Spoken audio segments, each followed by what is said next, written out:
Right. What's your thoughts on Mr. Southgate's squad? Well, just so we can recap, his squad took 3 goalkeepers: Pickford, Pope, and Rambo. Defenders, he took Trent, Cody, Dyer, Maguire, Shaw, Stones, Trippier, Walker and White. Midfield, he's got Jude, obviously, Gallagher, Henderson, Mount, Phillips, and Declan Rice. And then his forwards, he took Foden, Grealish, Kane, Maddison, Rashford, Saka, Sterling, and Wilson. Thoughts? Well, obviously everyone says about Maguire. Yeah, it's tough. Well, I mean, I guess the question here is then, who missed out? What? Tomori? Yeah, Tomori. I Tomori. mean, Serie A I think he should have had a shot. Like you say, he's won a trophy. He's done more. He's actually, why not give him a chance?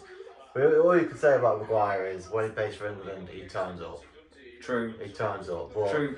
Well, we'll get on to that because obviously we've seen the first game since then. So we'll get on to the England performance.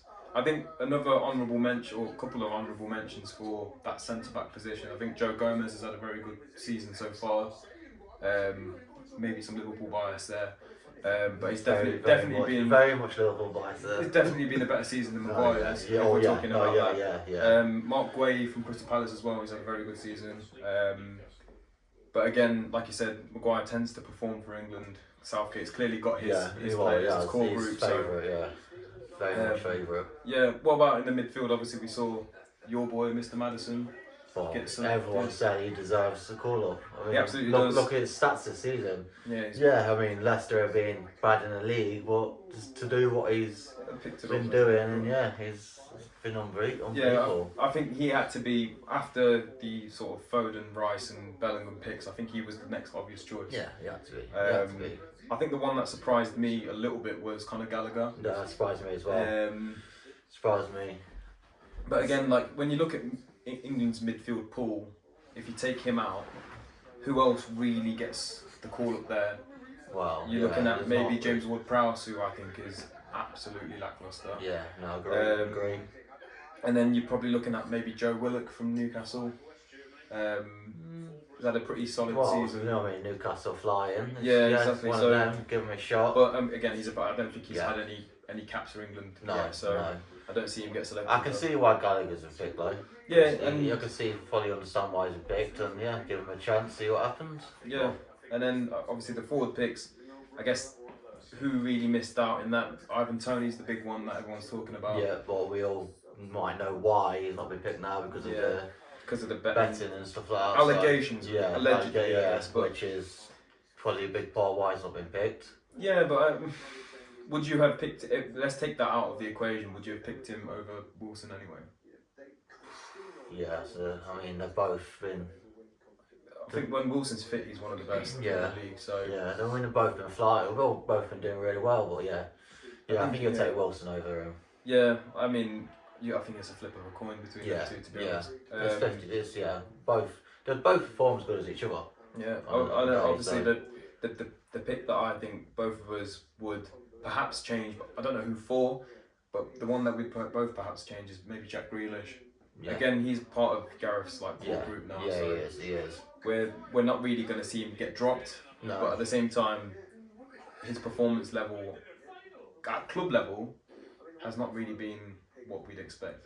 No, he's never really showed up for Man City. Yeah, but since the move to Villa, I think he's really just not been the same player. Obviously, the freedoms are different. He plays in a Pep Guardiola system now, which is, as we know, is absolutely drilled, and he has to perform to the job that Guardiola's given him. So I can understand that he's going to lose his creative freedom. Yeah. So hopefully we can see a bit of that creative freedom come through for England when the shackles are off. Yeah. So I mean, we can give him a chance, but again, if we don't pick Grealish, who do we really take? I think again, if you're looking at options, you look at Harvey Barnes maybe. But I just don't think I don't think Harvey Barnes is nowhere near England standard at the minute. He's still got a bit of a long way to go. And then after that, you'd maybe look at Eze, and again, he's very young, very raw. So I think all the other options are just not ready yet. Yeah. Maybe a couple more years, maybe 2026. Yeah. Something like that for the next World Cup or whatever the next Euros. Yeah, I think this is where obviously we might even be talking about maybe Sancho and stuff, but the performances just haven't been He's there. not been there, yeah, he's not. So, yeah, that brings us nicely along to a little introduction. Who are we? I'm Ash. Well, I'm Ash. Yeah. I'm Nikesh. Nikesh. And this is the In Over Our Heads podcast. Yeah. That name is up for debate still very early days, but here we are, in Ash's wonderful man cave. Yeah, proper man cave. The flags up there, and the angel of death over my shoulder. Angel of death. Do you know what that is? No, what is it? It's a face hugger from Aliens. Please tell me you've seen Aliens. I have seen it, but I'm not.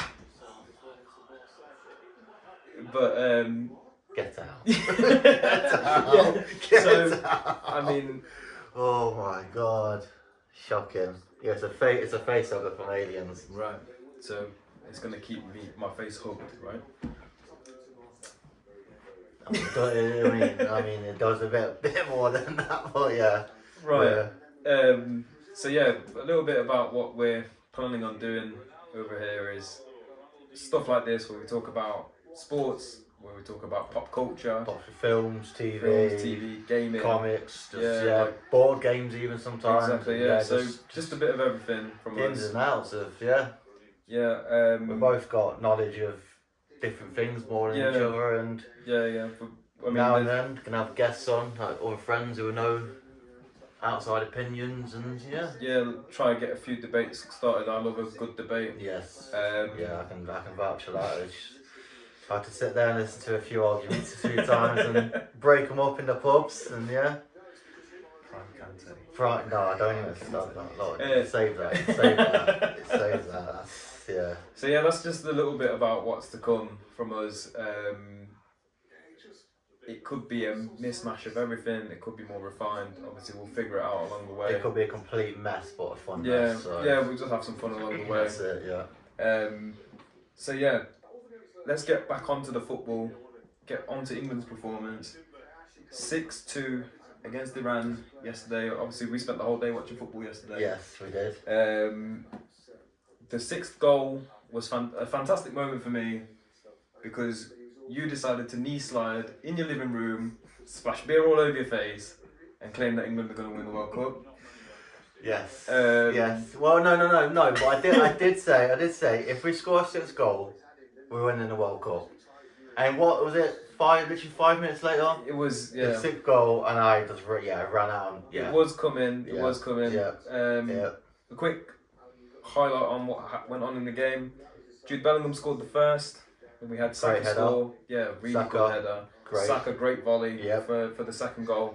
Then we had the Sterling goal, which again was a fantastic finish of a Kane assist. Finally passed it. Finally passed it to Sterling. Finally. Yeah. Then we had Saka at the double. Again, very very good finish. Good goal. And then we had the Karami goal, which we can talk about a little bit in terms of England defending. Yeah, that was the bad. Maguire should have tracked him better. I mean, it was. Let's take nothing away from. It was a great goal. It was a great goal, but Maguire should have done better. Tracked him a lot better. He's let him slip far too easily. And as we said in the intro, we're talking about Maguire and potentially him obviously stepping up for England and being like a staple in England's team. Is this an argument against Maguire being selected in the next game? No, because I think other than that, he played well. Yeah, I mean, going forward, attacking, he was fantastic. He hit the post, or the crossbar, whatever it was. I think that was his own mistake. Yes, it led to a goal, which could be an issue in the future. Because no disrespect to Iran, it was Iran, and we should be beating them 5-0, stuff like that. Yeah. But the World Cup does bring out some quality players. But if that's someone like Brazil or someone like that, you can't be making mistakes like that. No, we will get eaten up if you make mistakes like that. It's just... But on the flip side of that, he did get the assist for the Saka goal, the knockdown header, which was, and again So yeah, that was the Karami goal, and obviously after that we had Rashford scored after like three touches. 3 touches, about 45 seconds. Yeah, great composed finish from him. I think it's the 3rd fastest goal now. Yeah. The World Cup or something like that. Yeah, top quality finish as well from him. Brilliant. And then the contentious Taremi penalty. Yes, which. What are your thoughts? Shouldn't have been a pen. I don't think it was. It was a very soft pen, but if that pen was given, the one for Maguire should have been given. Yeah, I think yes. I mean, this is where the debate sparks now, because obviously the Maguire one, which I'm sure everyone knows what we're talking about here, that has to be a penalty. Yeah. Well, if the Durant one's a penalty, yeah. The Maguire one is 100% penalty. Well, this is the problem. That was more of a bring down. Yeah, because I mean, it went to VAR. Obviously, this Taremi one, and the problem with VAR that we've said time and time again is that there is a lack of consistency in the decision making, and this is again another case in point for the consistency being very, very poor, where there should have been 2 penalties in the game. Yeah. And we've only seen one of them. Okay, yes, we can then go on to say that, yeah, England have still, gone on to win the game. It's not affected the outcome, blah, blah, blah. If it was a tighter game, if the game finishes 3-2, these things all even if the game just finishes a draw. Yeah, it changes the whole trajectory of the World Cup. So the thing is, the game it could have been the game to qualify into the next group, into the next stage. Yeah, we're lucky it was the first game. And that's the first game, but do you think there is there's any cause for concern with England's defending? Obviously, conceding 2 goals to Iran is something that really shouldn't happen. It shouldn't happen. Like I say, no disrespect to Iran, we should be beating them. They shouldn't really score against us. They shouldn't be scoring against us. So that is concerning. That's a concern there. Like I say, when we get to the big teams like the Brazils or the Argentina or people like that, they will just they'll be looking at the replays and be like, oh, we can tell he's apart. Yeah, and that's the thing. And so obviously we've got the Grealish goal that happened as well. I not really mentioned that. Very selfless from Callum Wilson. Well, he could have took it himself when he just that's a proper team player for me. Exactly, and I think maybe justifies his selection a little bit. Yeah. Shows us what Gareth Southgate's trying to build as well. You know me, my thoughts on Gareth Southgate have always been that he's an absolute terrorist. The talent pool that England have, and for him to play the lineups that he plays is absolutely criminal. To be fair though, this opinion of yours has probably only come on since the Euros. No, because I said at the start of the Euros that I didn't want Southgate. I said at the start of the Euros, but we didn't have. Now, if we're looking at the current situation of managers, I want Tuchel to manage England. No. I think, but he's also another. I don't like Tuchel. I think my opinion could change depending on availability, but I feel like currently he would be doing a better job. He's a great tournament manager. Obviously won the Champions League with Chelsea. Sort of a tournament. Great tournament manager, does generally quite well in tournament situations. I feel like he does also do quite well in selecting his best team, which we saw at Chelsea for a while, where he does actually pick his best players. Well, he's another guy that plays 5 at the back, and I think like that maybe doesn't work, especially like I said, the talent pool that England have. We shouldn't need to play 5 defenders. No. So realistically, yes, okay. I would go with someone like. I mean, obviously everyone said Graham Potter. Give him a chance, but he's been given a chance at a big club, and he's not. Yeah, he's not really. The other choice is obviously Eddie, because everyone said he's going to Newcastle. He won't last. He'll be sacked straight away. He's been very good. Look what he did. Yes, you can maybe say the money involved. But look at the signings. But I think there was a debate at Newcastle, which is obviously we're going off on a little bit of a tangent here, but there was a debate at Newcastle where. Yes, they've spent money, but the players that they've bought in they've not gone and signed stars. They've paid a lot of money for some players that we've maybe not really heard of, like the likes of Bruno and these players. But the money he spent is very smart. He's spent his money in a very correct way. It's not just the new players. He's given the old players a chance to sell as well. Yeah, Jolinton moving into that midfield still prove themselves, and they've proved themselves in Almiron. Yeah, exactly. That's a case in point, really. There, isn't it? I bet Jack Grealish is he's crying a bit inside. But I mean, Team Jack or Team Almiron? But I mean, I'm Team Almiron all day long. Grealish all day long. World Cup, you know. So no, but I swings around don't care. Team Almiron all day long. So in terms of what we think England are going to do moving forward, the starting lineup against Iran was Pickford in goal, Trippier at right back, Stones and Maguire, Luke Shaw at left back.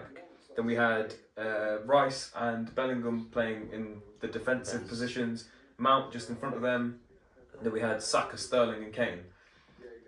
Do you think this is going to be Southgate's lineup going forward? Do you think this is going to be his core group now, and then he's not going to deviate far away from this now, unless there's injuries? I think it will. When seeing the lineup, it's exactly what I expected. It's the I think it's the standard. Agree. The standard. Yeah, it's the lineup. I think that's what we'll see. We'll see that in the US game, unless there's any injuries in like training or anything like that. And then depending on the result against US, will be to see who plays against Wales. I think he's going to reserve the five at the back for the knockouts when we play a bigger team. If we play a bigger team, obviously there's still 2 games to go. And when that does happen, I do think maybe Cody comes in. I think he's probably the most natural 3-back defender, or Ben White if he wants to play him on the right hand side. I'll go with Ben White over Cody. No, so would I. But this is a Southgate team we're talking about. Well, I think Cody's his clear favourite out of the lot. He'd play Cody in a one-man defence if he could. I won't put it past. There's a couple of mentions in the England squad for, again, with my Liverpool hat on here. Henderson and Trent get no minutes in the first game. I don't think they'll get many minutes, if any, in the tournament. But do you think they was needed in that first game? I don't see why they weren't used. Maybe not Henderson. I think obviously you'd rather give Gallagher some minutes or whatever. Or obviously Foden came on. Again, so this is another omission in the starting lineup as well. We saw Mount start instead of Foden. Oh, okay, yeah. I'd rather have Foden. I mean, I think you'd probably rather of course. over Mount. Foden's generational talent, so I mean, he has to play. Yeah. That's the one thing that I'd probably change. But I don't. Do you think Foden comes in for Mount, or do you think he comes in for Sterling? Because Foden's best position is left wing, so it's a tough call. But I think he can come in for either of them, and I'd be happy as long as he plays. As long as he starts, I think I'm happy. Yeah. But I can also see why you bring someone like Foden on, because you bring him on with all that energy. That's a good taste. When you think about it, when the game's 60-70 minutes in, the last thing you want to do is defend against Foden. So that's what I mean. So I think you can see why he might start Mount. He's probably thinking this. I'll bring Foden on, and then imagine obviously I don't play football because I'm rubbish, but if I was a defender and I seen someone Foden, I'd be like, oh, for God's sake. And you've just defended Sterling, you've just defended Saka and Kane. I mean, there's Saka. Constant energy, he's already drained you out. So then you get Foden come on, he just does you. Yeah, I mean it's not a bad problem to have. And again, this is what I mean with Southgate being a terrorist. It's not. Look at the talent we have, and this is the lineup we put out. It's nice to have issues like this where you've got quality on the bench. It's a good problem to have. I think we're definitely better off for it. Yeah. I'm an advocate for Mason Mount. I'm an advocate for Mason Mount. I love Mason Mount. I think he's a great player. You do. A lot of people would disagree. And if you look at the stats from the game yesterday, he had some silly stats where it's like 100% of his passes were completed and all these things.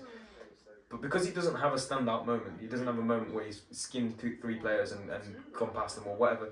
We need players like that in the team also. So I can understand his selection is fully justified for me.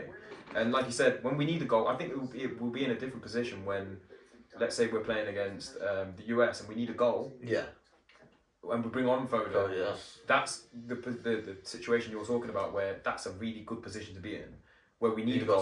I guess we didn't get to see it against Iran because we were dominant from minute one. Well, I mean, it was already what was the score when it come on? I think it was already 5-1. So we weren't desperate for it. So yeah. Exactly.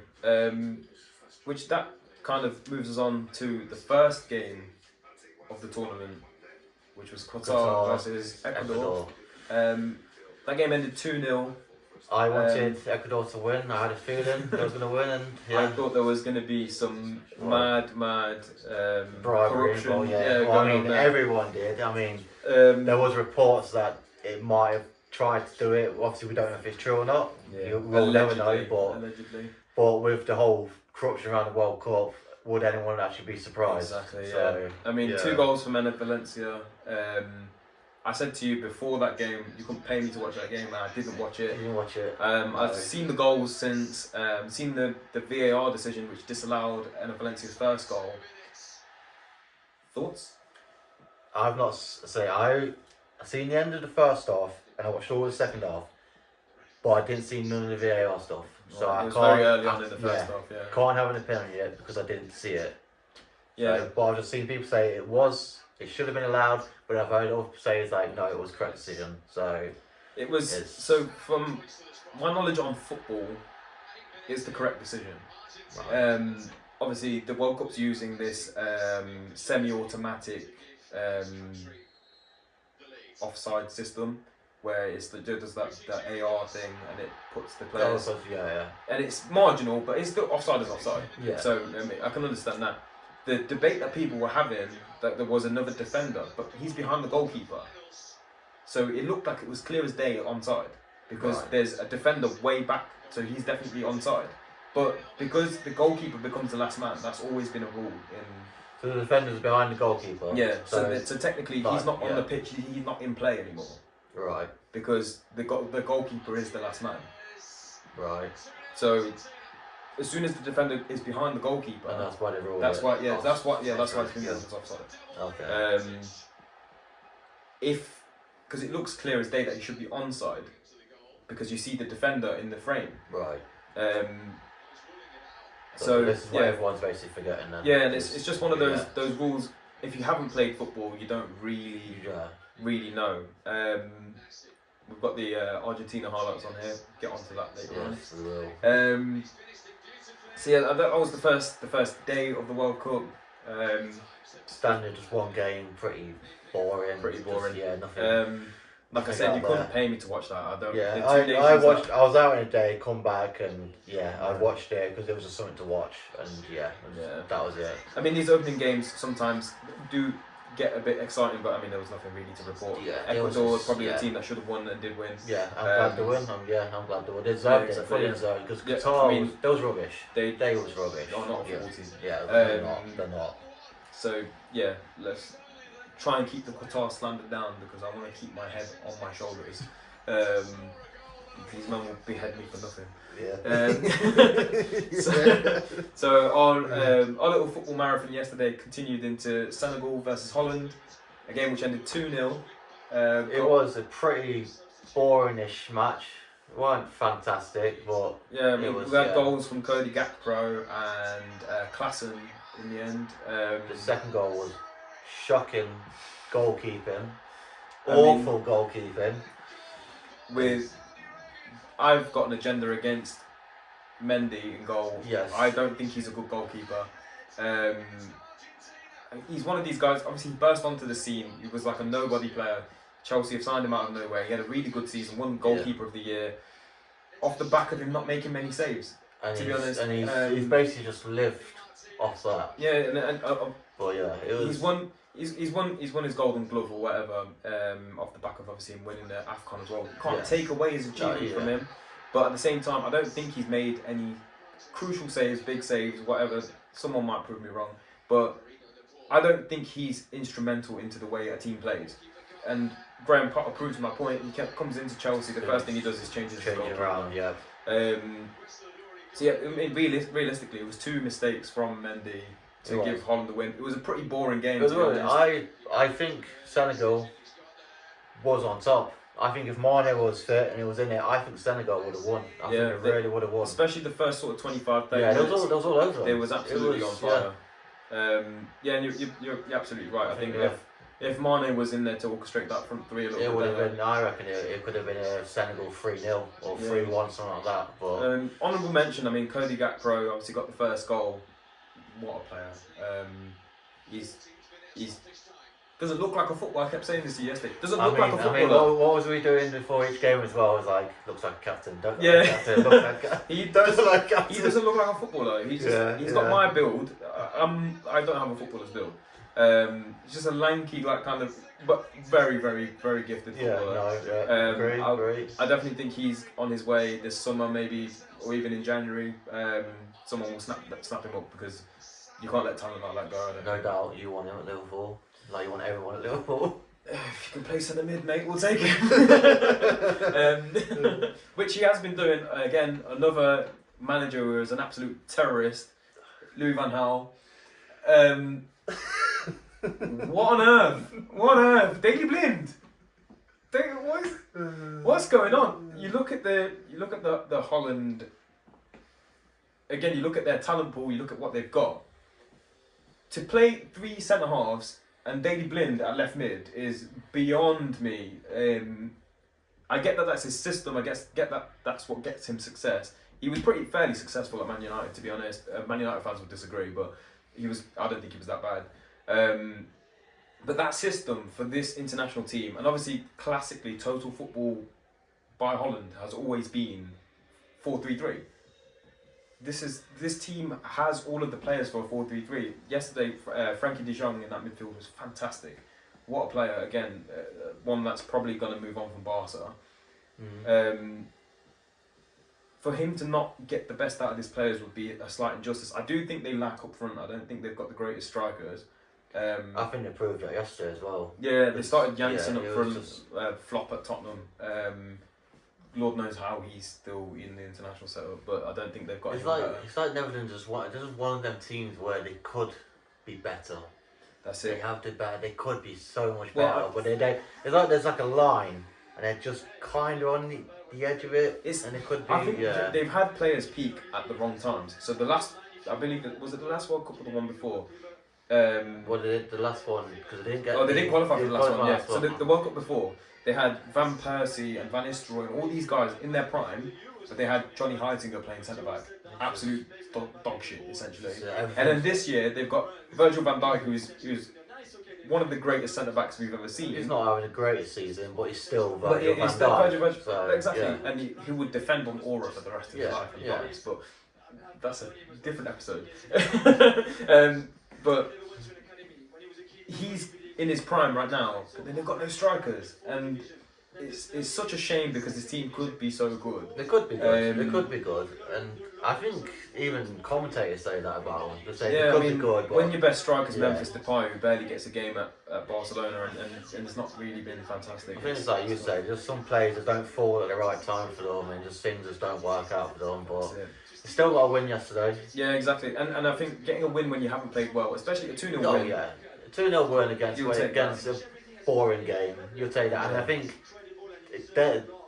Senegal was their biggest threats in that group anyway. So the fact you've gone and beat your biggest threats, and not playing well, that's good because that group is going to be Netherlands, Senegal, and then Ecuador third. But, exactly. So I mean, obviously Ecuador have got 3 points on the board already, so we're not really sure what could go down. But it could change. It does look like that. That's what I can see in that group. Obviously, the Holland or Senegal or Ecuador, by the looks of it, will be one of the teams that play England in the next round if they progress as well. So it's good to keep an eye on these teams. But from what we saw, it didn't look like anything to be threatened by major. No, but it's always one of them where they could have a bad game then, but then they turn up, say we do play on, and they turn up against us. We go in. There's definitely players in that. It'd just be definitely players in that Holland side that know how to switch it on when they need to. So it's something to watch. Never underestimate. Exactly. I always, especially the African nations as well. I don't think you should underestimate any of them. No. Obviously, we saw the Saudi beat Argentina today. You never really know what to expect. Well, it's football. You never know what's going to happen in football. In a lot of these Nations League games and stuff like that, we don't play any of them, so we don't actually. We have nothing to go off. We've got no practice against these teams. The European teams, we've got so much practice against them. We know what to expect. Teams like that. And these guys will all play in the Premier League as well. So there's a lot of the players know each other. They know what they're like. They know what skills they've got. So that helps. But so we can't rule anything off. But it looks like it should be a pretty good game for England when they do progress, if they do progress. If they do progress, so if, not when, if they do progress. So, I know what to say. We're going to win the World Cup. We're going to win the World Cup, so still, we have to look, we had a few beers. I know it was the first game, but I still already had a. I'm going to put the clip in now. We're going to win the World Cup. It was a recreate though. It was a recreate. It wasn't live. It was recreated because I mean it happened so fast, and he was about out the front door. So yeah. I suppose it damaged my knees. But, okay. I could do that with my knees, but yeah, a complete disaster. Yeah. Anyway, so that moves us on to the last game of the day after our dominoes of hell, which has put us both on the loose for the whole of today. So, not shout out Domino's. Don't sponsor us. Just the Belgrave one. Yeah, Belgrave Domino's. You're having a howler.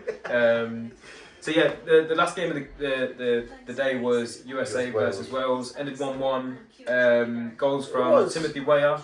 We got the first goal, and then Gareth Bale penalty. Better game. Yeah, good game to watch. Yeah, I agree. Wales was first half very disappointed. I expected better, but then US first half was. They were on fire. They was good, yeah. They looked very good. Pulisic was just everywhere. Just couldn't control him. Yeah, that midfield of Adams, McKennie, and Musa looked very, very strong. Yeah, but then Wales was just making so many mistakes. Just head one in the game at all first half. Yeah, I think Aaron Ramsey probably had one of the worst games I've seen. Every time he got the ball, he just lost it. He lost it or kicked it out, or it was shocking. It wasn't a good game from him. But then the change happened when Kiefer Moore came on in the second half. Yeah. They took Dan James off, obviously. He said in the interview afterwards, the Welsh manager, that he feels like he made the mistake of starting James instead of Moore. Well, that second half proves it, because when it was a completely different game, because they was all over them, and yeah. I mean, it was a great game to watch. Horrible game to listen to. The commentary was incredibly biased. Yes, it was shocking. It was awful commentary. You would have thought that Wales had won 15 World Cups the way they were talking about them. It was, they need to remember this is their first World Cup in 64 years. Yeah. Something like that. Yeah. But the commentary was shocking. It was horrible. It was horrible to listen to. But again, a good standard of football, I thought, from both teams. Like we said, US played very well in the first half, and then it's like these obviously are our next two teams, so it could be. I think Friday night against that US, how they played, will be interesting. We'll have to. It looked like they ran out of steam in the second half. I think that's what happened. But they're not. I don't think they're a massive danger, but they still could win the game. No, I think even I think we should do them. The penalty that they gave to Bale was a bit stupid. A bit of a silly tackle. Yeah, that was He didn't. And he straight away tried to say no. It's like no. You've gone through the back flew into it. Yeah, like, it's a bit of a stupid. And I don't think he didn't even touch the ball when he went at him as well. So it's like no, it was a clear day penalty. Yeah, you got to remember that these men call it soccer. So I mean, that's what can we expect? Yeah, that's just. Yeah. Overall, a great game though. Good 1-1, which is a good 1-1. Yeah, it's a good 1-1. You get them sometimes. Yeah, it was good draw. We were lucky that we had a lot of goals yesterday. And it was better for the 1-1. It was better for England because obviously we've got 3 points. They've got the 1 point. So we're at the minute we're sitting at top, nice. Yeah, exactly. But so we're going into the next two where we've got a bit of a.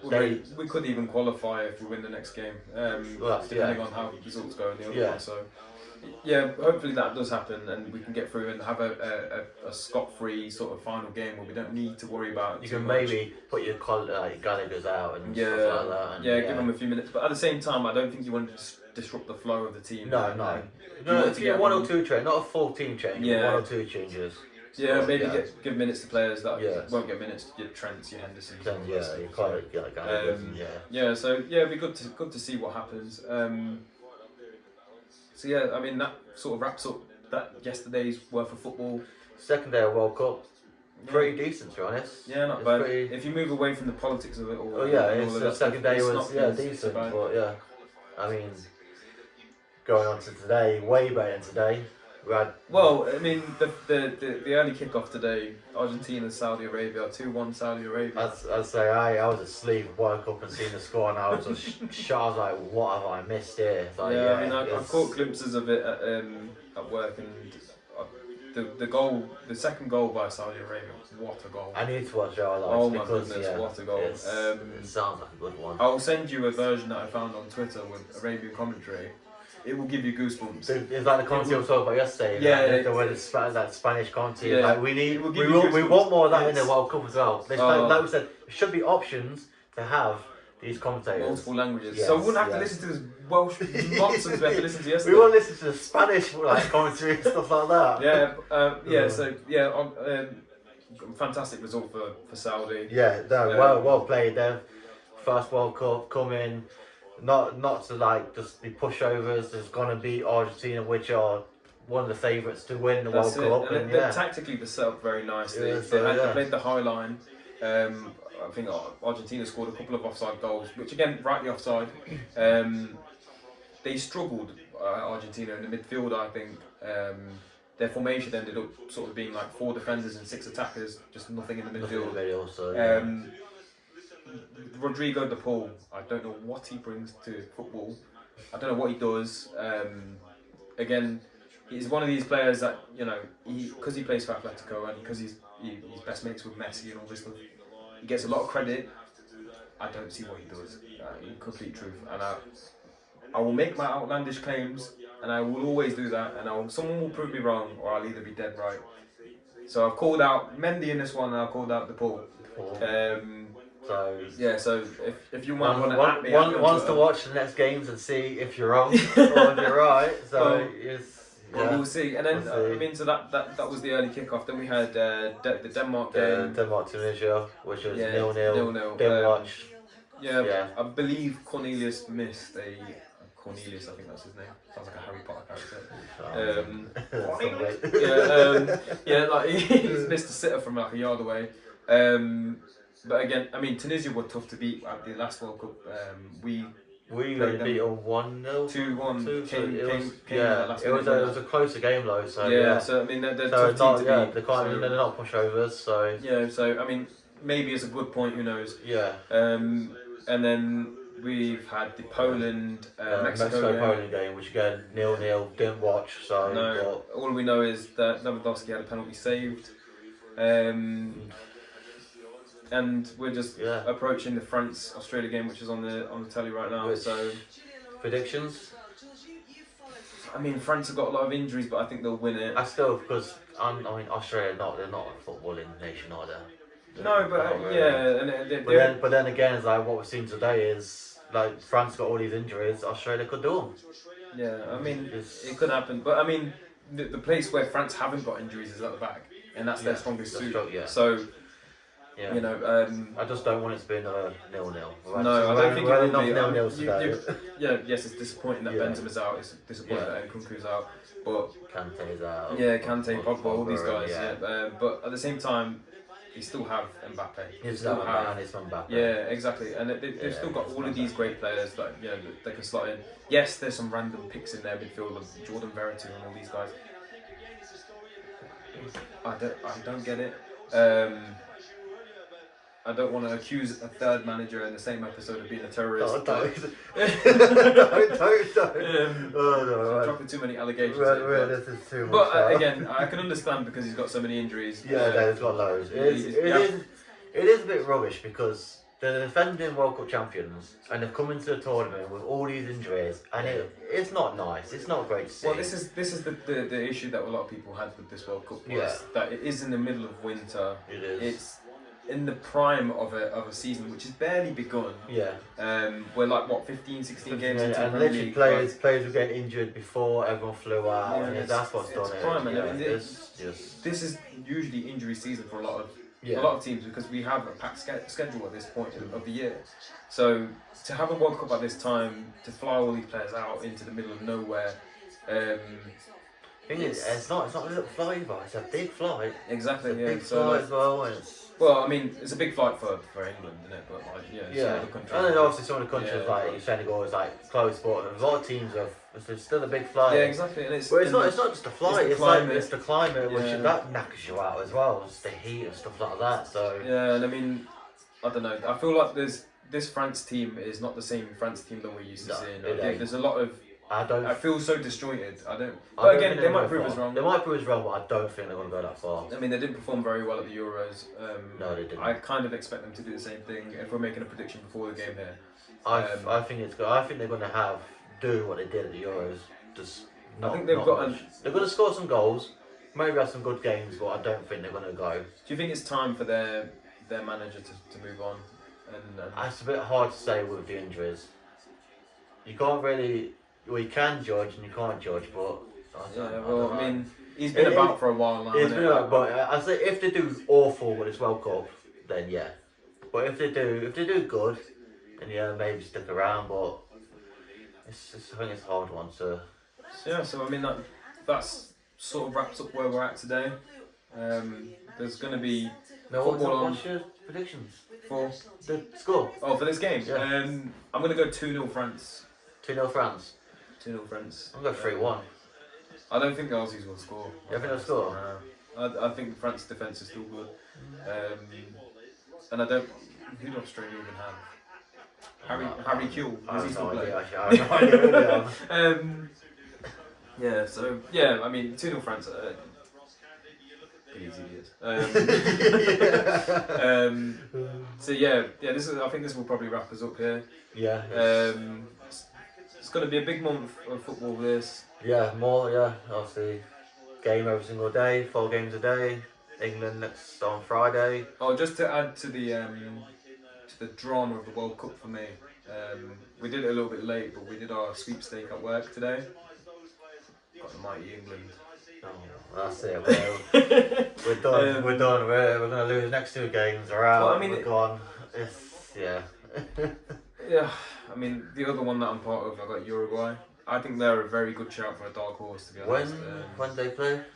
Tomorrow or Thursday? Tomorrow, Thursday. There's one of them in it. So yeah. We'll have to see how these teams perform. I think we've seen a few upsets already. It's good performances. So let's see how it goes. But I mean Uruguay for me, they're my dark horse. Got World Cup pedigree, won a couple of World Cups already. Obviously not recently, but they're very good lineup. I mean, Freddy Valverde, Suarez, Darwin Núñez, Coates and Jimenez at the back. They've got a very good core of players. Could be dark horse, yeah. Yeah, obviously Bentancur is having a fantastic season at Spurs as well. So for me, they're my dark horse at the moment. Do you have someone as an outside shout? I don't know in a minute. I'd probably go the same. What about what's your prediction for the World Cup? Who's taking it home?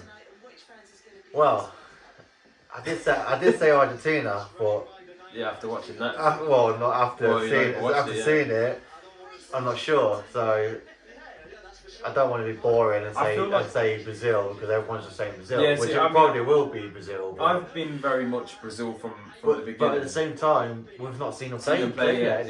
They might do in Argentina. They might not turn up and get beat first game. So the reason that Argentina are favourites is because of this Messi agenda of he has to win the World Cup. Yeah, it is. But this is his last chance to do it. Look at what he's got to play with. Yeah, he's got a load of strikers that play with him that are all the same size as him. So he's got no big man playing that. None of them are particularly quick. So they don't have pace. They don't have height. Their midfield doesn't exist really. Their defenders are all about 5'7", and their goalkeeper's probably their second best player. So your best player is your up top. Goalkeeper is it's not going to work. Yeah, I mean, and they're all basically the same, 5'8" left-footed strikers. There's just full of them. So I think we might have overestimated Argentina a little bit. Yeah, I think we might have. I think Brazil will do it, but let's see how the first game goes first because they could lose. I think in terms of the 2 best squads at the World Cup, in terms of just on paper, the 2 best squads are England and Brazil.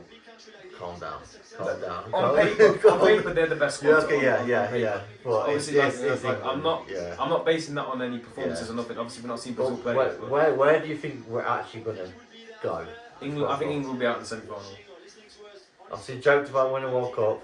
I've got a really funny feeling last 16. I don't know why, I've got a really funny feeling about last 16. So we'll see. I mean, it's going to be tough because it's going to be tough. It's a World Cup. There's no easy games. There's no easy. Every team's in it because they've basically proven themselves. Probably, yeah. Heads.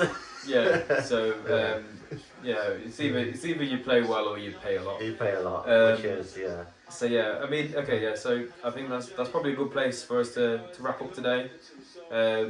We'll be back with another episode of some type of over your head nonsense. Yeah, complete nonsense. Football. Or I need to start getting the name right, to be honest, because I'm saying over your head, like as if I'm talking to the crowd, but I think it's in over. It's over our heads. So realistically, I mean, this is some sort of podcast. We can't even get our own name right. So exactly, it's over my head. It's over head. Yeah. It's over my head. So this is if you want to mess, stick around. Yeah. So.